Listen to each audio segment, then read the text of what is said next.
Get ready, get ready, get ready, get ready for God's Recording Podcast. The God's Recording Podcast.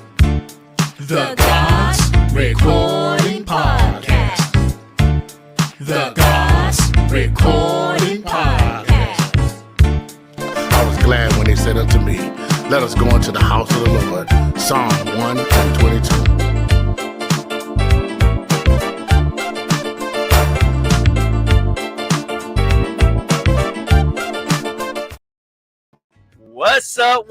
What's up, my brothers and sisters in Christ? Welcome to another edition of the award-winning God's Recording Podcast. Wow. I have been looking forward to doing these pop-up episodes of this podcast because one thing y'all know about me, I love interviewing folk. I have interviewed singers. I have interviewed poets. I have interviewed authors. I love interviewing, getting to know people. And today here on the God's Recording Podcast, I'm going to be interviewing someone I'm just now meeting for the first time. Let me tell y'all this. You know, one thing I ask everybody to send me when I'm preparing to interview someone is their bio. And once I, seen the kind of book she wrote, I automatically got excited because y'all know I love Black history.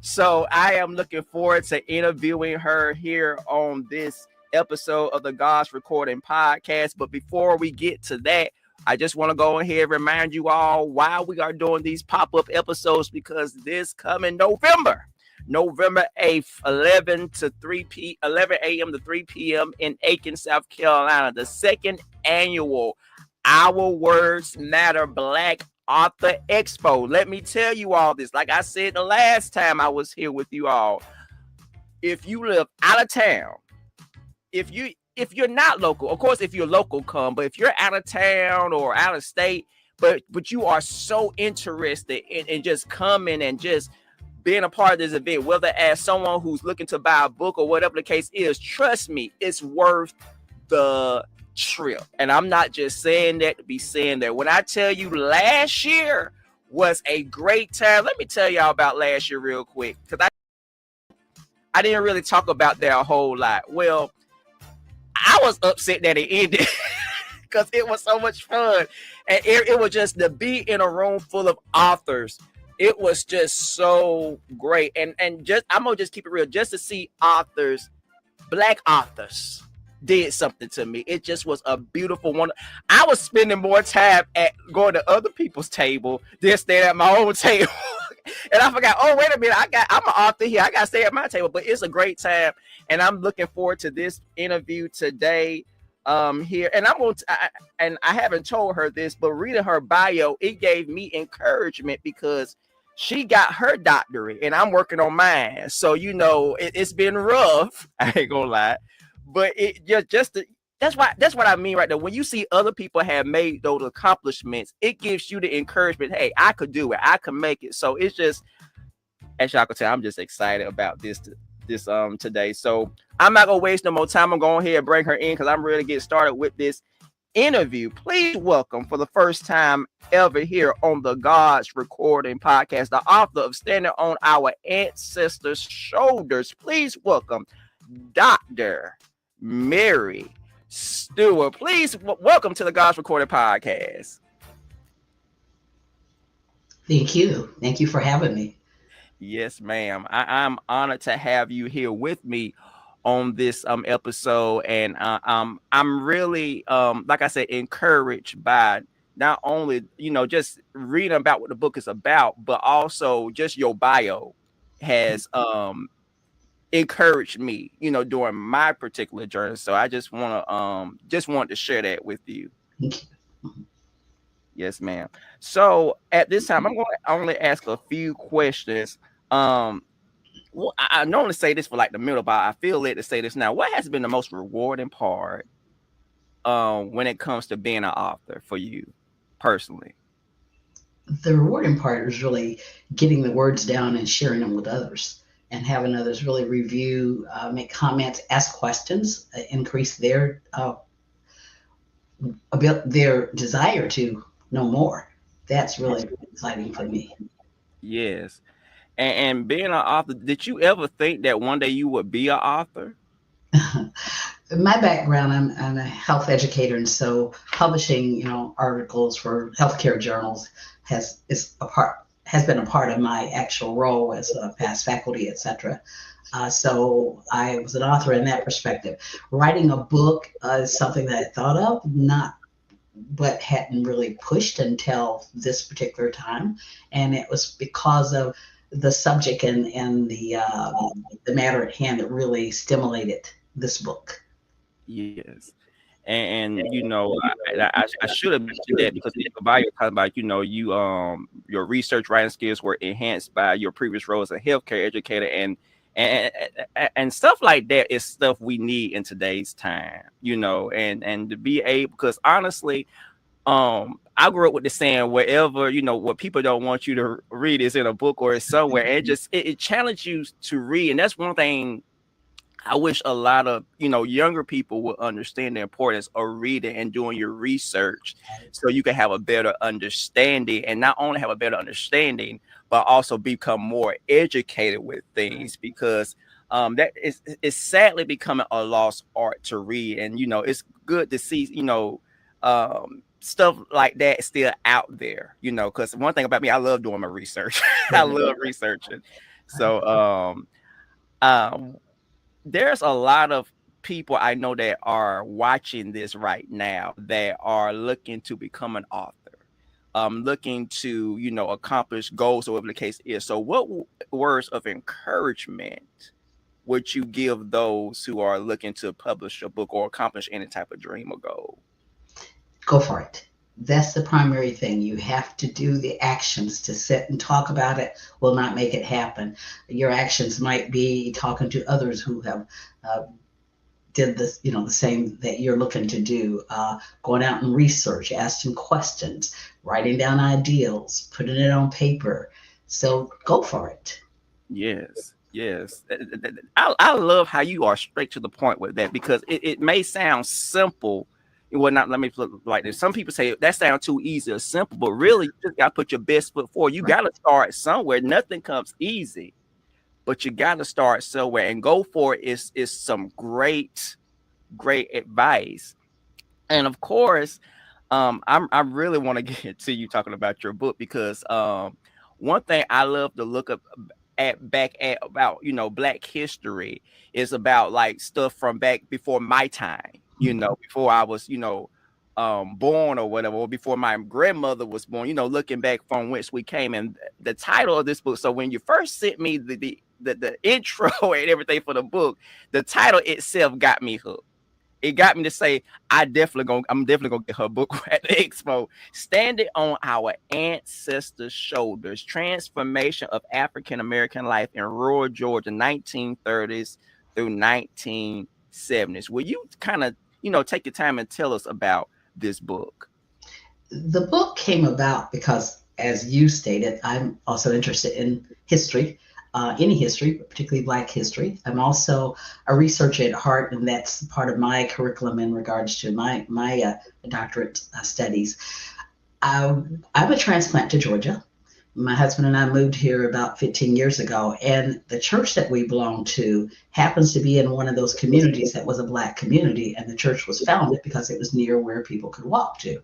The church was founded in 1880, and I happened to be talking to a couple of members of the church, and I found out that there were several members who continue to be at that church today from the 1930s up, who started out at that church and were born somewhere near that church. In fact, went to a one-room school, which was located on the grounds of that church. It was a rural country town. They traveled to Broad Street, Augusta, which is about 14, 15, 16 miles away by horse and wagon at that time, because it was dirt roads and woods area. And that it really entranced me. And it's like, wow, I didn't know this. I grew up in Kentucky, but Kentucky, even though south, is not quite as south as Georgia in regards to some of the time periods of things that happened here and some of the transformations that occurred here. For instance, with the one-room school, And even with integration, uh, there's differences in the time periods just from that particular state, even down to Georgia and southern states. Mhm. So I decided to introduce or to find these people, and I was able to locate 25 who were willing to give interviews. And so these were individuals, again, born from the 1930s up to the 1950s. So they went through the transformations, the changes from the one room school up to the point of integrated schools. They told their stories of the one room school. They told their stories of when then there were black buildings, larger schools, but still segregated schools. They told their stories of when integration occurred, which for them, many of the same age as I am, I started integrated schools second grade. They started integrated schools 10th, 11th, and 12th grade, the same age. So of those differences, those changes, things that were happening during that particular time period. The ones from the 30s tell the stories of picking cotton and all the cotton fields that at that time were very prevalent in that area. So the book has history because what I needed to do was look up facts. When I was looking at the information, it's like, well, what was occurring at that time? Why were there cotton fields, or why were the cotton fields disappeared? Why were there wooded areas and no paved roads at that time? When they talked about living without electricity, well, when did electricity come then for those individuals? So the book has the background history, has many references in regards to what was occurring during those time periods. So when I say transformations, it truly is looking at the changes. What were the changes in the home community systems, changes in the school systems, and changes in the church systems are the focus of the stories. And then their oral accounts, it actually gives their details following the factual information, their details of what was happening and their thoughts and feelings about it at that time, their memories and their stories. In fact, today it's interesting because I will have another children version coming out next spring. And as I was going back through the book just to get content for the children's version, I'm still enhanced. I'm still like, wow, I'm still learning. Every time I reread it, I learn something new. So I do hope that individuals will read. Yes, man, because I think it's good to go look back from where we came. Because of course, by the time I came along, for example, church had air conditioning, restroom inside the church, and all this stuff. And I have like wondered, stuff like that, like what it was like back before all this stuff. Like recently, we had our church anniversary, and one thing I do every year is go back and look at the church history. Mhm. And it details when the church first got the air conditioning unit and different things. And in the previous building that's now not there no more. And it's just like, wow, the church is 144 years old. And you Right. see from the beginning of the church on up until now, the changes, that has happened throughout the years. So I was listening, it's very important that we know from whence we came. And it helped us to be more humble and grateful, because also with that, there have been people that have gone through stuff and done stuff to pave the way for young people like myself and today's people. So that book, I know, is something I definitely want a part, not only a part of my library, but something I want to keep so I could show it to others and they'll get their own copy and stuff like that, because it's very needed. It's very, very needed. Is there anything else you would like to share at this time regarding your book, or anything you would like to share? Again, going back to the book, just to read the stories of that was a time period of Jim Crow laws.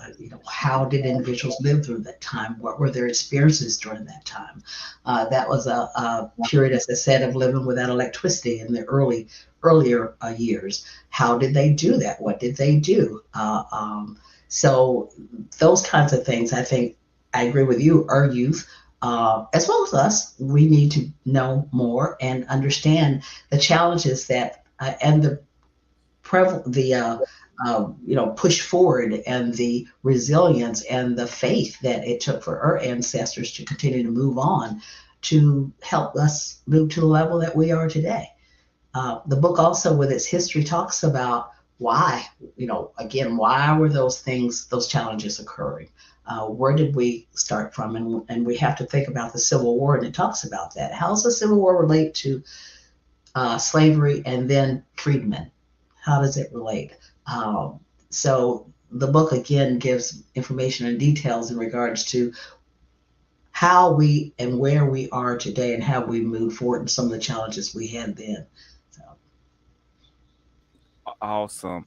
So, for those who are watching, if you are planning on coming and purchasing this book, don't just have it. Make sure that you share it with anyone that you come into contact with, especially I keep saying the young people, because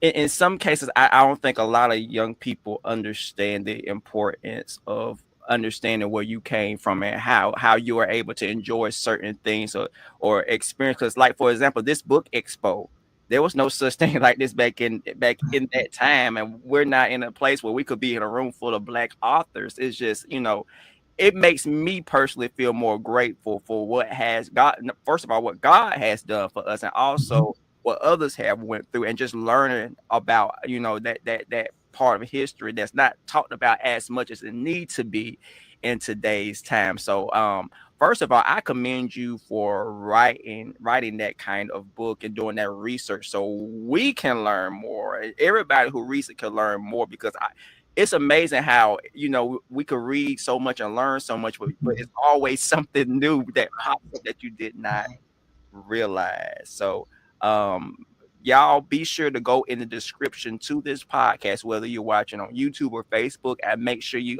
click the link to go to Amazon to purchase this book. And I want to go as far as to challenge you to share it with others, and be able to say, hey, let's learn more about our history. Let's learn more about what happened before our time, because it really, and I'm not saying this just to be saying this, but it's just when you go read about the past and learn about what has been done so that we can have just a little bit easier of a life, or to be able to be in situations where we don't have to go through certain things, it would make you more humble and just thankful. So I challenge you all not just to get the book, but to also definitely read it and share it with others. As all these books that you're getting, make sure you share them with others. Dr. Stewart, I just, like I said, once again, want to commend you. And I definitely can't wait for the children's version to come out, because I'm definitely going to plug that into the podcast so others can get that, because I'm so glad you said that, because it's one thing to already have this book, but now that you say you're working on a kids version for their level, I know I am looking forward to that, because the share is plus share with my kids, and I love youth. I'm a former youth minister, so of course I would definitely share with other young people. So I'm looking forward to that, and I'm looking forward to meeting you in person in November at the book. You as well. Yes, ma'am. So I want to thank you for taking the time out your schedule and joining me today here on the podcast. And I just pray that God continue to bless you and everything that you do. Thank you. Thank you so much. I appreciate it. Yes, ma'am. And like I said, one more time before we tune off tonight, go purchase the book. Y'all know we live in a time where you could just go in the description and click the link and go straight to stuff nowadays. So please, ma'am, please, sir, go do that, and be sure, like I said, buy the book and share it. And matter of fact, if you buy your copy, come to the book expo. I'm pretty sure she would love to sign it. I'd love to. Yes, I would. Everybody I interview, I know if you purchase a book before the expo, bring it to the expo, I know they will be happy to sign your copy of their book. So that's all I have for you all today. Thank you, Dr. Stewart, and thank you all for those who are watching. Make sure you like this video and share it with others, because I want to make sure that people are getting these episodes and getting connected with these authors, because let me tell you, it has been a great ride so far, and I know it's going to continue to be great as we go count down into the book expo. So until next time, it's Reverend Bertram BJ Major signing off, telling you all to stay great, stay safe, and be blessed.